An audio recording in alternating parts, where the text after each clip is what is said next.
చేస్తూనే ఉంటారు. కాబట్టి మన హక్కుల్ని రక్షించుకోవాల్సినటువంటి బాధ్యత మనది. అయినప్పుడు ట్రిబ్యునల్ హక్కు ఇవ్వకుండా, సిడబ్ల్యూసి అనుమతులు లేకుండా ఎగువ రాష్ట్రాలు ప్రాజెక్టులు కట్టుకుంటుంటే దాన్ని ప్రశ్నించాల్సిన ధర్మం, వాటిని నిలుపుచేయడానికి ప్రయత్నం చేయాల్సినటువంటి బాధ్యత ఆంధ్రప్రదేశ్ ప్రభుత్వం మీదే ఉంది. అంతే తప్ప మేము ఎవరేం కట్టుకున్నా మేము అభ్యంతరం చెప్పమని చెప్పడానికి మీరెవరు? మీరు ఆంధ్రప్రదేశ్ రాష్ట్ర ప్రజల హక్కులు పరిరక్షించడం కోసం ఏర్పడిన ప్రభుత్వం ఇది. మీరు ఆంధ్రప్రదేశ్ ప్రజల హక్కులు కాపాడకుండా పై రాష్ట్రాలు ఏం చేసుకున్నా మేము అభ్యంతరం చెప్పట్లేదు అని చెప్పడం అధర్మం అవుతుంది. కాబట్టి రాజకీయాల కోసం ఏదన్నా ఒక మాట మాట్లాడే ముందు ఆంధ్రప్రదేశ్ ప్రజల నీటి హక్కుల్ని దృష్టిలో పెట్టుకోవాల్సిందిగా కోరుతున్నాను. కృష్ణా గోదావరిల మీద మనం చివరి రాష్ట్రం కాబట్టి ట్రిబ్యునళ్ల అనుమతి లేకుండా, సిడబ్ల్యూసి అనుమతి లేకుండా ఎగువ రాష్ట్రాలు కట్టే అన్ని ప్రాజెక్టులని అడ్డుకోవాల్సినటువంటి బాధ్యత ఆంధ్రప్రదేశ్ ప్రభుత్వం మీద ఉంది అని చెప్పి మరొకసారి గట్టిగా చెప్తున్నాను. ఈరోజు ఈ బనకచెర్ల ప్రాజెక్టు మీద అపోజిషన్ నుంచి ఒక్క మాట కూడా బయటికి రావడం లేదు. ఎందువలన అంటే ఈ ప్రాజెక్టు రూపొందించమన్నదే జగన్మోహన్ రెడ్డి గారు. కాబట్టి ప్రతిపక్షం ఏం మాట్లాడదు. గత ప్రభుత్వానికి ఇప్పటి ప్రభుత్వానికి అనుసంధానమైనటువంటి ఏకైక అగరబత్తి మెగా ఇంజనీరింగ్ కంపెనీ. ఎవరు మాట్లాడాలి దీని గురించి? మరి ఆంధ్రప్రదేశ్ ప్రజలకి ఈ ప్రాజెక్టు యొక్క నిజ స్వరూపాన్ని వివరించి చెప్పాల్సిన బాధ్యత ఎవరిది? ప్రజలది, ప్రజా సంఘాలదే. కాబట్టి ఆ చొరవ తీసుకుని ఆ బాధ్యతతోనే మీ ముందుకు వచ్చి ప్రజలకు ఇవన్నీ వివరిస్తున్నాం.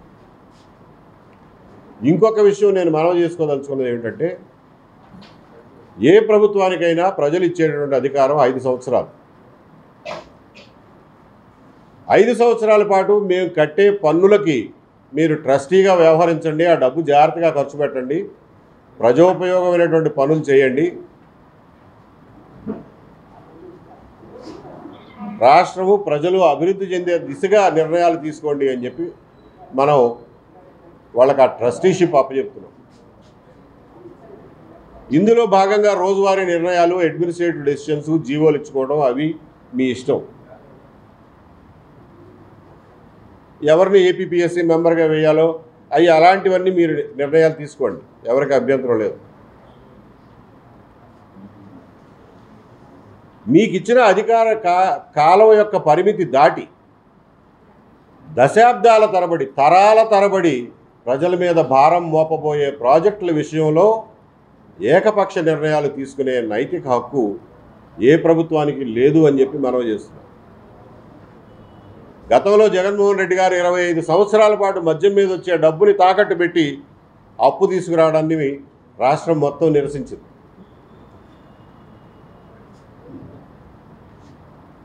అలాగే సికి అదానీతో పాటుగా వివిధ సోలార్ పవర్ ప్రాజెక్టుల రూపంలో 25 సంవత్సరాల పాటు మన నెత్తి మీద ఈ టారిఫ్లు గుదిబండలుగా మారబోతున్నాయి. ఈ రోజున ఈ పోలవరం బనకచెర్ల ప్రాజెక్టు కూడా 80,000 కోట్లు అంటున్నారు. 1,50,000 కోట్లకు తక్కువ అవ్వదు. అది కట్టడానికి ఎన్ని దశాబ్దాలు పడుతుందో తెలియదు, ఆ తెచ్చిన డబ్బు తీర్చడానికి ఎన్ని దశాబ్దాలు పడుతుందో తెలియదు. ఇంతటి దీర్ఘకాలికమైనటువంటి ప్రాజెక్టుని అపోజిషన్ ఒక మాట మాట్లాడకుండా, ప్రజల ముందు వివరాలు ఉంచకుండా, ఒక చర్చ జరగకుండా, నీటిపారుదల సంఘం నిపుణులతో ఏమాత్రం చర్చించకుండా ఏకపక్షంగా నిర్ణయం తీసుకుని మేము అక్కడి నుంచి అనుమతులు తెస్తాం, ఇక్కడి నుంచి అనుమతులు తెస్తాం అనేది నైతికమేనా, ధర్మమేనా అని చెప్పి మరొకసారి ఆలోచించమని కోరుతున్నాం. 10-12 లక్షల కోట్ల రూపాయల ఇప్పటికే తెచ్చిన అప్పుకి వడ్డీలు కట్టడం కోసం మళ్ళా తిరిగి అప్పు తెస్తున్నటువంటి ఈ రోజుల్లో సుమారు 1,00,000 కోట్ల రూపాయలతో ప్రతిపాదించిన ప్రాజెక్టు గురించి ప్రజలకు తెలియజేయాల్సినటువంటి అవసరం లేదా?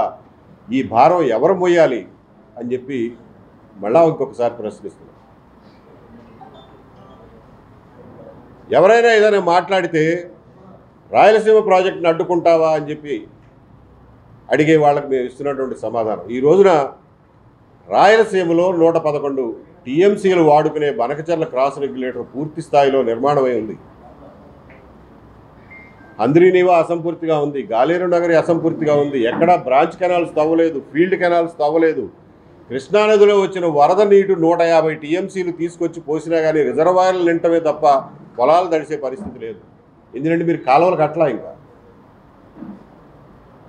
మీరు నిజంగా డబ్బు మొబిలైజ్ చేయగలం, కేంద్ర ప్రభుత్వం నుంచి డబ్బు తీసుకురాగలం, ఒక ఈఏపీ ప్రాజెక్టు రూపంలో వరల్డ్ బ్యాంక్ నుంచో ఇంకొక చోట నుంచో ఎక్స్టర్నల్లీ ఎయిడెడ్ ప్రాజెక్ట్ తీసుకురాగలం, డబ్బు తీసుకురాగలం అనుకుంటే రాయలసీమలో అసంపూర్తిగా ఉన్నటువంటి ఈ ప్రాజెక్టుని పూర్తి చేయండి. ముందు వెనుకబడిన రాయలసీమ పేరు చెప్పి ఆ డబ్బు తీసుకురండి, లోన్లు తీసుకురండి. రాయలసీమ ప్రాజెక్టుల్ని ఆఖరి ఎకరం తడిచేదాకా ఉన్న సదుపాయాలను ఉపయోగించుకునే పరిస్థితి ముందు కలగజేయండి. చెయ్యేరు నది మీద అన్నమయ్య డ్యామ్ కొట్టుకుపోయింది, దాన్ని పునర్నిర్మించుకోవాలి. దాన్ని పునర్నిర్మించుకుంటే చెయ్యేరు మీద 20, 30, 25 టీఎంసీలు నిలబెట్టుకునే అవకాశం ఉంటుంది. దాన్ని రాయలసీమకి చిన్నపాటి లిఫ్టులతో ఎత్తిపోసుకునే అవకాశం ఉంటుంది. దాని ద్వారా సోమశిలకి మనం పోలవరం నీళ్లు తీసుకెళ్తే అది కాంపెన్సేట్ అవుతాయి. అలాగే వంశధార, నాగావళి పరివాహక ప్రాంతాల్లో ఉన్న ప్రాజెక్టులు కొన్ని అసంపూర్తిగా ఉన్నాయి. కేవలం 150 ఎకరాల డిస్ప్యూట్తో, కేవలం 150 ఎకరాల విషయంలో ఒరిస్సాతో తగాదా ఉంది. ఈ రోజున రాజకీయంగా మీకు ఒరిస్సాలో బీజేపీ గవర్నమెంట్ ఉంది, కేంద్రంలో బీజేపీ గవర్నమెంట్ ఉంది, మీది కూటమి ప్రభుత్వం. ఈ అడ్డంకులన్నీ తొలగించండి. పోలవరానికి ఒరిస్సా పెట్టినటువంటి అభ్యంతరాలన్నింటినీ తొలగింపజేసుకురండి. ఉత్తరాంధ్ర ప్రాజెక్టుల్లో పెట్టాల్సినటువంటి కొద్దిపాటి ఖర్చుని పెట్టి దాన్ని కూడా పూర్తి స్థాయిలో తోటపల్లి బ్యారేజ్ కానీ ఇంకొకటి కానీ ఈ పనులన్నింటినీ పూర్తి చేసుకోవాల్సిన అవసరం ఉంది. వాటిని చేయకుండా మనం ఈ రోజున 1,00,000 కోట్ల రూపాయలు ఏకపక్షంగా మేము ఒక మెగా ప్రాజెక్టు మొదటి నుంచి చివరి వరకు ఒకే కాంట్రాక్ట్ కంపెనీకి అప్పచెప్తాము అని అంటే అది సవ్యం కాదు. దీని మీద పునరాలోచించుకోవాల్సిందిగా కోరుతున్నాం. ఇందులో మరొక ముఖ్యమైనటువంటి విషయం ఏంటంటే, వీళ్ళు ఈ రోజున చూపించినటువంటి మెగా కృష్ణారెడ్డి గారు గీసిన బొమ్మ ప్రకారం, వీళ్ళు ఇచ్చినటువంటి అలైన్మెంట్ ప్రకారం పోలవరం నుంచి ఇప్పుడున్నటువంటి పట్టిసీమ పోలవరం రైట్ మెయిన్ కెనాల్ని వెడల్పు చేయడమో, దానికి సమాంతరంగా ఇంకొక కాలువ తీసుకొచ్చి కృష్ణానదిలో పడేస్తామని అంటున్నారు. పాపారావు చెప్పినట్టు ఇది పర్మనెంట్గా విజయవాడని వరద ముప్పుకి గురి చేస్తుంది. ఇది తీవ్రమైనటువంటి ప్రమాదం. ఆ ప్రమాదం నుంచి తప్పుకోవాలనంటే మనం కాలువ అలైన్మెంట్ని మార్చాలి. వెస్ట్ గోదావరి, కృష్ణా జిల్లాల అప్లాంట్స్ తడవడం కోసం ఏనాడు నీళ్లు రాని నాగార్జున సాగర్ ఎడమ కాలువ ఏరియా తడవడం కోసం అప్లాండ్ మీదుగా కాలువ తీసుకొచ్చి వైకుంఠాపురం బ్యారేజ్ పైన కృష్ణానదిని యాక్విడక్ట్ ద్వారా దాటించాల్సినటువంటి అవసరం ఉంది. ఎందుకంటే కృష్ణానదిలో పడడానికి ఎప్పుడు చూసినా ఒకటి వరద ముప్పు, రెండవది ఒకసారి కృష్ణానదిలో గోదావరి జలాలు కలిపిన తర్వాత కృష్ణానది జలాల మీద పై రాష్ట్రాలకు హక్కులు వస్తాయి. మీకు ఉదాహరణకు చెప్తాను. ఈ రోజు మనం పట్టిసీమ ద్వారా 80 టీఎంసీల నీటిని గోదావరి నుంచి తీసుకొచ్చి కృష్ణా డెల్టాకు వాడుకుంటున్నామని చెప్పి ఆ 80 టీఎంసీల్లో 35 టీఎంసీలు పై రాష్ట్రాలకి, కర్ణాటకకి, మహారాష్ట్రకి పంచిపెట్టేశాం. రేపు పొద్దున మనం గోదావరి జలాలను తీసుకొచ్చి మళ్ళా కృష్ణలో కలిపితే ఆ మేరకు మళ్ళా పై రాష్ట్రాలు వాటి మీద హక్కులు కోరతాయి. కృష్ణానది మీద హక్కులు మనం కోల్పోతాం. కాబట్టి యాక్విడక్ట్ ద్వారా కృష్ణానదిని దాటిస్తే ఆ హక్కును కోల్పోయే ప్రసక్తి రాదు. అక్కడి నుంచి బొల్లాపల్లికి తీసుకువెళ్ళి ఆయన అన్నట్టు Nagarjuna Sagar right main canal కింద ఉన్నటువంటి ఆయకట్టుని స్థిరీకరించడం, ఆ ఆయకట్టుని 5 లక్షల ఎకరాలు విస్తరించడానికి రెడీగా ప్లాన్లు ఉన్నాయి, రెడీగా బొమ్మల ప్రాజెక్టులు ఉన్నాయి. వాటిని ఎక్స్పాండ్ చేసుకుంటూ సోమశిల వరకు గ్రావిటీతో హాయిగా నీళ్లు పంపించుకునే ఏర్పాటు ఉన్నప్పుడు మీ దగ్గర నిజంగా డబ్బులుంటే ఈ ప్రాధాన్యత క్రమాల్లో ముందు రాయలసీమ ప్రాజెక్టులు, బ్రాంచ్ కెనాళ్ళు, ఫీల్డ్ కెనాళ్ళు, ఉత్తరాంధ్ర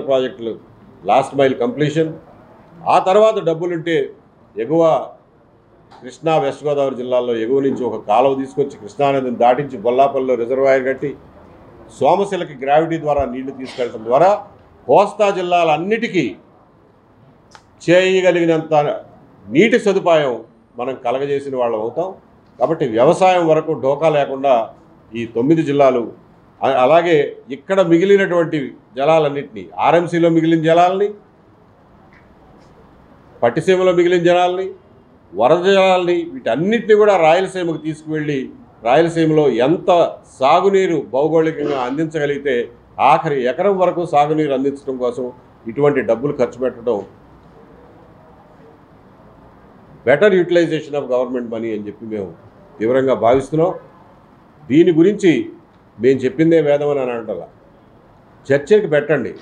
ముఖ్యమంత్రి గారికి సమయం ఉండకపోవచ్చు, కనీసం మంత్రి గారి సమయం వెచ్చించాలి. ఆయనకి కూడా సమయం లేకపోయినా కానీ కింద అధికారుల్ని ఆదేశించి విస్తృతంగా ప్రజా క్షేత్రంలో చర్చించి మంచి చెడుల్ని రిటైర్డ్ ఇంజనీర్లతోనూ ఎక్స్పర్ట్లతోనూ జలాల విషయంలో కొంతమంది నిపుణులు ఎన్నో దశాబ్దాల నుంచి అధ్యయనం చేసిన వాళ్ళతోనూ చర్చించి నిర్ణయాలు తీసుకోమని చెప్పి మేము ఈ రోజున కోరుతున్నాం.